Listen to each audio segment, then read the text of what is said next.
അൽഹംദുലില്ലാഹി റബ്ബിൽ ആലമീൻ അസ്സലാത്തു വസ്സലാമു അലാ റസൂലിൽ അമീൻ അമ്മാ ബഅദ്. വേദിയിൽ സന്നിഹിതരായിരിക്കുന്ന വിശിഷ്ട വ്യക്തിത്വങ്ങളെ, പ്രിയപ്പെട്ട സഹോദരി സഹോദരന്മാരെ, അസ്സലാമു അലൈക്കും വറഹ്മത്തുള്ളാഹി. അരനൂറ്റാണ്ടിലേറെ കാലം വൈജ്ഞാനിക രംഗത്ത് ഒരു വെള്ളി നക്ഷത്രമായി നിലനിന്ന മഹത്തായ ഒരു സ്ഥാപനം. 56 വർഷം എന്ന് പറയുന്നത് ഒരു ചെറിയ കാലയളവല്ല. എത്രയോ സംഘടനകളും എത്രയോ സ്ഥാപനങ്ങളും ഉദിച്ചുയരുകയും അസ്തമിക്കുകയും ചെയ്ത ഒരു കാലത്ത് 56 വർഷത്തോളം നാടിന് വെളിച്ചം വിതറി നിലനിൽക്കാൻ കഴിഞ്ഞു എന്നത് അഭിമാനകരം തന്നെയാണ്.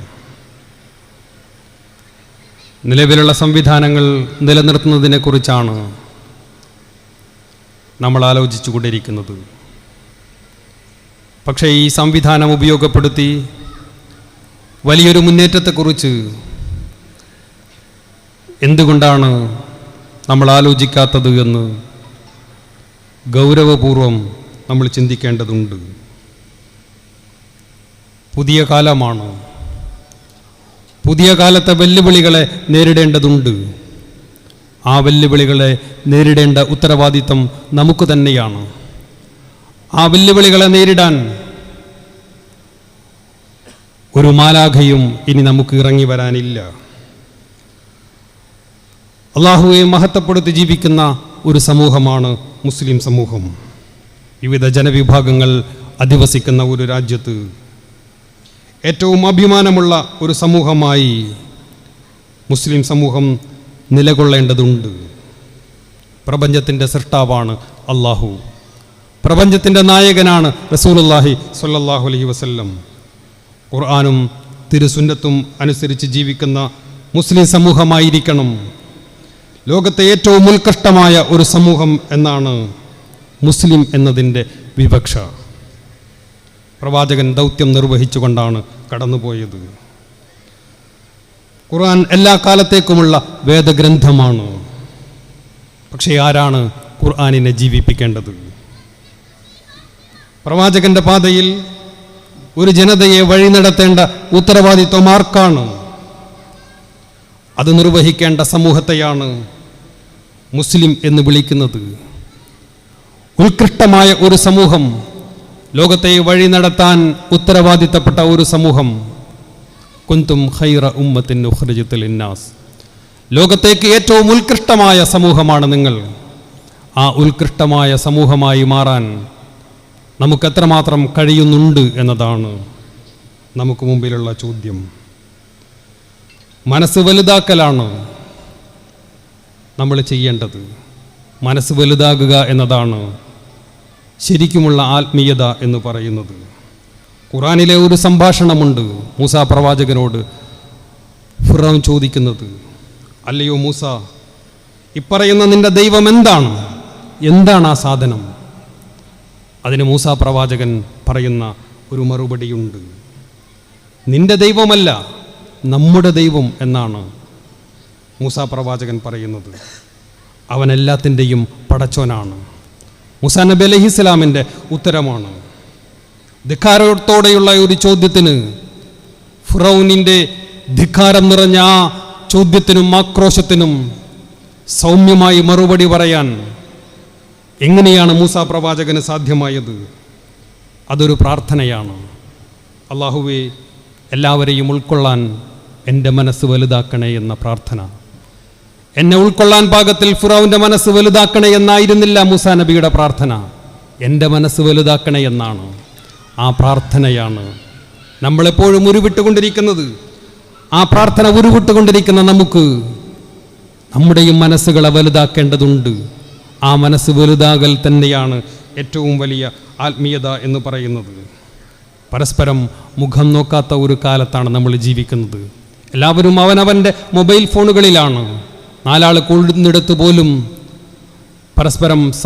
പരസ്പരമുള്ള സംസാരങ്ങൾ ഇല്ലാതായിക്കൊണ്ടിരിക്കുകയാണ്. തൊട്ടടുത്ത് അയൽവാസിയായ ഒരു മനുഷ്യൻ അസുഖമായി കിടക്കുന്നത് പോലും നമ്മൾ അറിയുന്നത് വിദേശത്തു നിന്ന് നമുക്ക് വേണ്ടപ്പെട്ടവർ സുഹൃത്തുക്കൾ അയക്കുന്ന വാട്സപ്പ് മെസ്സേജുകളിൽ നിന്നാണ്. പരസ്പരമുള്ള ബന്ധങ്ങൾക്ക് അകലങ്ങൾ സംഭവിച്ചു കൊണ്ടിരിക്കുന്ന ഒരു കാലത്ത് വൃദ്ധനായൊരു മനുഷ്യൻ എതിർദിശയിൽ നിന്ന് കടന്നു വരുമ്പോൾ അവൻ നമ്മോട് സംസാരിക്കാൻ അദ്ദേഹം താല്പര്യപ്പെടുന്നു എന്ന് തോന്നുമ്പോൾ പോക്കറ്റിൽ നിന്ന് ഫോൺ ചെയ്ത് നടന്നു നീങ്ങുന്ന ഒരു കാലത്ത്, ആ കാലത്തെ പുതിയ യുവതയെ എങ്ങനെ സക്രിയമായി മുന്നോട്ട് കൊണ്ടുപോകാം എന്നാണ് നമ്മൾ ആലോചിക്കുന്നത്. പുതിയ കാലവും പഴയ കാലവും തമ്മിൽ ഒരുപാട് അന്തരങ്ങളുണ്ട്. പ്രസംഗങ്ങൾ പോലും കേട്ടിരിക്കാത്ത ഒരു തലമുറയാണ് ഇന്നത്തെ തലമുറ എന്ന് പറയുന്നത്. അവൻ്റെ കയ്യിലെ ഫോണിൽ അവൻ്റെ ക്ഷമയുടെ അളവ് എന്ന് പറയുന്നത് കേവലം സെക്കൻഡുകൾ മാത്രമാണ്. ഒരു റീൽസ് എടുത്ത് മൊബൈൽ ഫോണിൽ ഓണാക്കി ഒരു റീൽസ് എടുത്ത് അതിൽ നിന്ന് അവന് കിട്ടുന്ന ആനന്ദമുണ്ട്, അത് സെക്കൻഡുകൾക്കുള്ളിലാണ്. ആ സെക്കൻഡുകൾ വിടുമ്പോൾ അവനെ അത് തൃപ്തിപ്പെടുത്തുന്നില്ലെങ്കിൽ അവൻ നേരെ ആ റീലുകൾ മാറ്റുകയാണ്. അങ്ങനത്തെ ഒരു കാലത്ത് കാര്യമായ ആലോചനകൾക്കും ചർച്ചകൾക്കും ചിന്തകൾക്കുമൊക്കെ വലിയ പ്രസക്തിയുണ്ട്. ഭാവിയെക്കുറിച്ചാണ് പുതിയ തലമുറ ആലോചിക്കേണ്ടത്. ഒരു ജനാധിപത്യ സമൂഹത്തിലാണ് നമ്മൾ ജീവിക്കുന്നത്. ഇന്ത്യ പോലെ ഒരു ജനാധിപത്യ മതേതര സമൂഹത്തിൽ ജീവിക്കുമ്പോൾ ഈ രാജ്യത്തിൻ്റെ ചുറ്റുപാടുകൾക്കനുസരിച്ച്, ഈ രാജ്യത്ത് നിലനിൽക്കുന്ന നിയമവ്യവസ്ഥകൾക്കനുസരിച്ച് എങ്ങനെ ഒരു പ്രബോധിത സമൂഹമായി നിലകൊള്ളാൻ നമുക്ക് സാധിക്കും എന്ന് നമ്മൾ ആലോചിക്കേണ്ടതുണ്ട്. നമ്മളൊരു പ്രബോധിത സമൂഹമാണ്. അള്ളാഹുവിൻ്റെ ദീൻ പ്രബോധനം ചെയ്യാൻ ഉത്തരവാദിത്തപ്പെട്ട ഒരു സമൂഹമാണ്. ആ സമൂഹം എന്ന നിലയിൽ, ഒരു ജനാധിപത്യ സംവിധാനം നിലനിൽക്കുന്ന ഒരു രാജ്യമെന്ന നിലയിൽ ആ ജനാധിപത്യമാണ് പരിഹാരം ആയിട്ടുള്ളത്. ജനാധിപത്യമാണ് പരിഹാരം. വർഗീയതയുടെയും തീവ്രതയുടെയും വഴികളിലേക്ക് നമ്മളെ കൊണ്ടുപോകാൻ പരിശ്രമിക്കുന്ന ആളുകളുണ്ട്. RSS എങ്ങനെയാണോ രാജ്യത്ത് നിലനിൽക്കുന്നത് അതിന് സമാന്തരമായി മുസ്ലിംകൾ സംഘടിക്കണം എന്ന് പറയുന്നവരുണ്ട്. BJP എങ്ങനെയാണോ രാഷ്ട്രീയ പ്രവർത്തനം നടത്തുന്നത് അതിന് സമാന്തരമായ രാഷ്ട്രീയ പ്രവർത്തനം നടത്തണം എന്ന് പറയുന്ന ആളുകളുണ്ട്. BJP ഒരു പ്രവൃത്തി ചെയ്താൽ ഞങ്ങളും അവരും ആ പ്രവൃത്തി ചെയ്യും.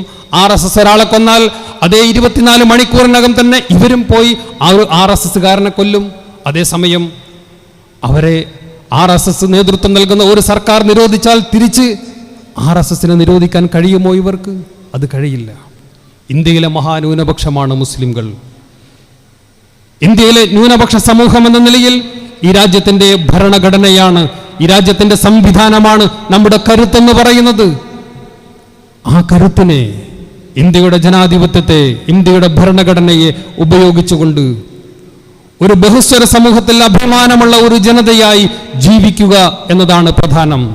ആ അഭിമാനമുള്ള ജനതയായി ജീവിക്കുവാൻ വിശുദ്ധ ഖുർആനും തിരുസുന്നത്തും മുറുകെ പിടിച്ചുകൊണ്ട് ലോകത്തിന് വെളിച്ചം നൽകുന്ന ഒരു ജനതയായി മുന്നോട്ട് പോകുവാൻ നമുക്ക് സാധിക്കേണ്ടതുണ്ട്. അതിന് സർവശക്തനായ അള്ളാഹു നമ്മെ അനുഗ്രഹിക്കട്ടെ എന്ന് മാത്രം പ്രാർത്ഥിച്ചുകൊണ്ട് ഈ പരിപാടിക്ക് എല്ലാവിധ ആശംസകളും നേർന്നുകൊണ്ട് ഞാൻ ചുരുക്കുന്നു.